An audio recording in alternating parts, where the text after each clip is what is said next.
Fioretti's not scared. He's not scared of Rahm Emanuel, the two-term city council member. Wasted no time criticizing our current mayor, painting him as out of touch and unwilling to listen, politician of broken promises on jobs, crime, and education. He's thrown his hat into the ring, made the announcement last week. And Amy, you thought it was a very good way to make the announcement with a video released at midnight? Yeah, they released the video at midnight on Friday into Saturday morning, and then a big, huge turnout Saturday morning for his announcement. There were about 200 people there, and it looked as if he was delivering a victory speech. Doesn't the mayor normally lock the alderman in the stairwell or something to keep him away from the cameras? Third floor classrooms, yes. A returning guest to the John and Amy show, and that's always appreciated. Alderman Bob Fioretti is here. Good morning, sir. How are you? I'm fine. I'm actually chuckling a little bit on that last comment, being locked in the stairway. All the aldermen are, but yes. Yeah, we'll explain that later on. But first, why should I vote for you? I live in the city of Chicago. I'm not too upset so far with Rahm Emanuel being my mayor, but why are you a better choice? Well, I'm running for mayor because I love this city. And I believe we can no longer afford the leadership that divides us, that ignores the needs and struggles of a majority of this city. And I'm hearing it, Amy, every day. We want a mayor who represents us and who represents the people, who listens to us, and who fights for us. And that's in reference to all the schools that closed because they were predominantly closed in African-American neighborhoods and Latino neighborhoods. Well, that's one part of it. I think it goes much further. We deal with the crime, with lack of development, with how we're handling city finances.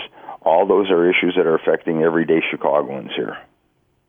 Alderman Fioretti, if in fact you become mayor and if in fact you're able to implement your 1% commuter tax, we have 600,000 suburbanites who work in the city every day, and then your $15 minimum wage, do you worry that will just change the name of Chicago to the name of Detroit? No. In fact, I think it's going to help middle-class people and attract people here. I don't know where that theory comes from that a 1% commuter tax will cause problems here in this city. In fact, as I've said before, you can move into the city. It's not going to cause jobs to leave this city. There's $30 billion is made and taken out of this city and spent elsewhere. We say the suburbs, but those suburbs go far up to beyond Milwaukee, beyond Gary, Indiana, and people need to realize that we are an economic center.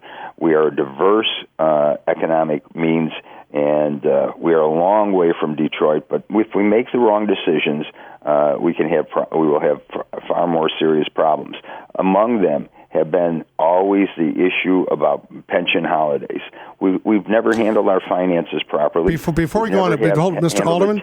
Alderman, before we go on to pensions, which is a significant problem too, would you agree or disagree with the fact that there has been I would say a wholesale movement of small businesses, especially out of the city, to the suburbs and even beyond that into Wisconsin and Indiana? We've seen it over and over and over the last couple decades. Well, I think we need to be very aggressive in attracting small businesses and assisting small businesses, not the big ones, as we have repeatedly. I think we need to create tax-free zones, which I'm going to talk about later on. I will talk about how we're going to attract more small businesses and assist small businesses. One thing is said, for every 10 businesses that, and according to the Secretary of State's figures, for every 10 businesses that are incorporated today, only a year from now, only one of them will exist. We need to give them the tools to make sure that they keep alive and they keep growing here in our economy. Talking here with Alderman Bob Fioretti. He has thrown his hat into the ring, would like to be the next mayor of the city of Chicago. And what is your plan for city pensions? I mean, with the firefighters, police officers, and the teachers. Well, yeah. First of all, and we have the municipal workers too. We have 4 major pension funds that are having serious difficulties. I think we need to find ways to reform our TIFs. I think we need to be able to redirect money into each one of our pension funds. We can't skip on that. And I think we need an overall change in Springfield that provides the right kind of consideration for our workers across the board here. Are you concerned that if Karen Lewis runs, that you'll split the anti-Rahm vote with her and then you'll both lose? No. In fact, I truly welcome all voices to this debate. it's important for the future of our city that we have a healthy conversation about, again, how we're going to make our streets safer, how we're going to grow our jobs and our economy for everyone in this city. I just want to go back, if I can, one more time. Can you explain to me your theory that you can actually tax yourself into prosperity in a city of this size? Where did you hear I said that? I didn't hear you say that, but that's the implication. I didn't say that. I just don't understand how you can expect to lay layer upon layer of responsibilities on especially small businesses. And understand that your $15 minimum wage deals with companies of $50 million per year. So I understand that. But small businesses are leaving this city in droves. They are. Now, I understand it's an economic center, and we all want to sell our products here in a world-class city. But eventually, if I can sell it from the suburbs, or if I can sell it from Indiana or Wisconsin, I'm going to do so. No, and what I did say is we need to find the tools that help small businesses.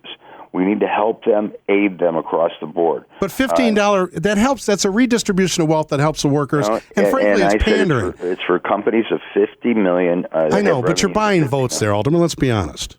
I'm sorry, say that again? You're buying votes there. With a $15 minimum wage. Minimum wage jobs are supposed to be transitory. They're not jobs for life. We have a very tough economy out here. I know, but the economy could get better with more businesses setting up shop and hiring more workers at a true minimum wage or no minimum wage. No, I don't. If we're going to go back and if we're going to turn the clocks back so far, as you say, that no minimum wage, I think we're very mistaken. It will provide money, it will provide respect. No one can live in this city on the current $8.25 an hour. So you move up. And you educate yourself and you move up. And the jobs don't exist in terms of what we need to do. We need to be very aggressive in bringing jobs into this city.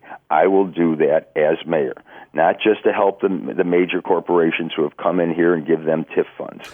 I am in favor across the board of supporting small businesses. What about the tax-free zones? You mentioned that. Let's give you an opportunity to explain how do you implement that, because that makes it decidedly unfair for somebody on, say, the south side of the street to compete with those who are on the north side of the street in the tax-free zone. How do you implement that?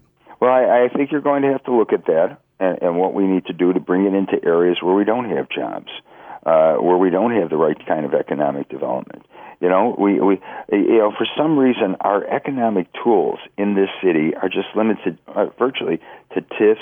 How we're going to, and don't forget, we give a lot of tax breaks to companies across this city and across the county. We need to be very aggressive in finding new ways to help small businesses to grow here in this city. I don't have blinders on here on what we attempt to do, because this is not going to be an easy solution. And, you raise good questions on how we're going to approach it.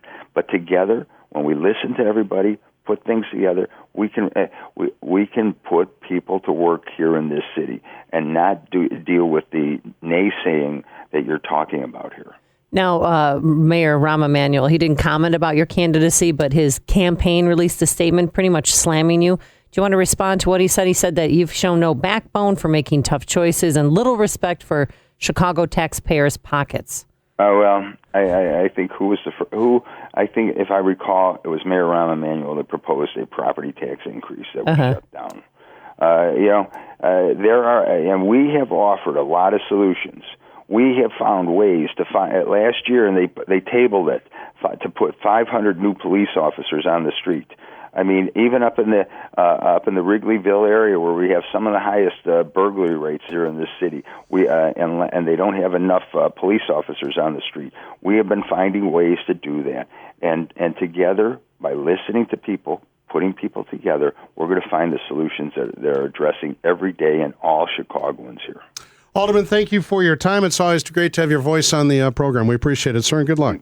You got it. Thank you, both of you. Alderman Bob Fioretti from Chicago's 2nd Ward, running for mayor. I thought we were very polite, and I did not bring up you know what. Thank you. Okay, there you go. Although I imagine he would have a good answer for that as well.